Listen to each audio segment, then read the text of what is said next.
depth of the ocean is 12,000 feet. Now, one of the problems I was having, though, in my undersea exploration was getting to work.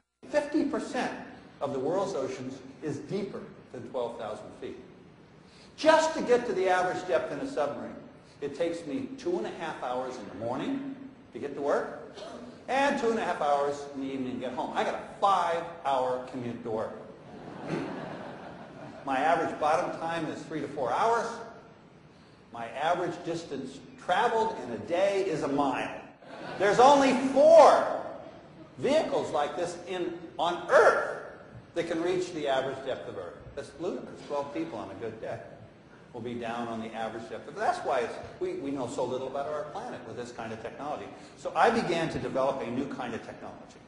We call it telepresence.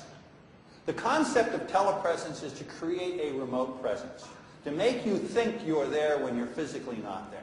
So I began designing a new vehicle system. I called it the Argo-Jason system, in memory of Jason and the Argonauts. The concept was to build a little robot, a little guy down at the bottom, that would have everything I had in my submarine except me, and to use a fiber optic connection up to the surface to create on the surface ship a theater, basically to enter a room, and when I turned the room on, I thought I was in a submarine, looking out beautiful windows that were in fact high-definition plasma displays. That was my dream. But the beauty of telepresence, several beauties of it. Once you put your vehicle system down, there's no reason to bring it up. There's no human down there that needs to be recharged. There's no batteries down there. You're sending power down the line, so it's continuous. You can now explore 24 hours a day. More importantly, if you make an important discovery, you know, if you make like these new life forms, when we discovered them, we had no biologists on the expedition. We had to wait 2 years to cycle people back to that spot. Now we can beam it ashore and network in through now Internet 2, which is the new delivery system. But the idea was to take this technology, and I went out on my first expedition with it to demonstrate the power of this technology, and it was to find the Titanic.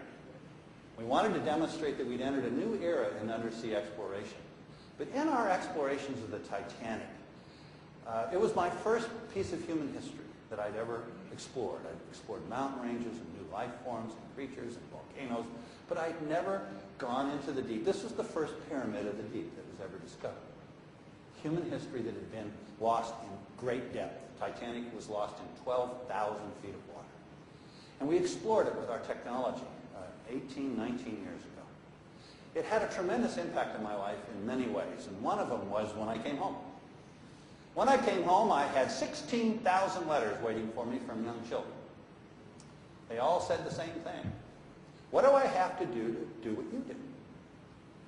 And the kids were hooked on, you know, kids do know the difference between fantasy and fact, and there are very few robots like Jason Jr., that's a real robot. There are very few things that kids can really latch onto that are high-tech adventures that are real. They got Star Trek and, you know, R2-D2 and CP3O and all, but it's not real. When we did this expedition, kids went like a laser, said, that is what I want to do. That's the future that I want to be excited about. What do I have to do? Well, the answer is simple, I told them. Go to college, study physics for 10 years, slam dunk after that, okay?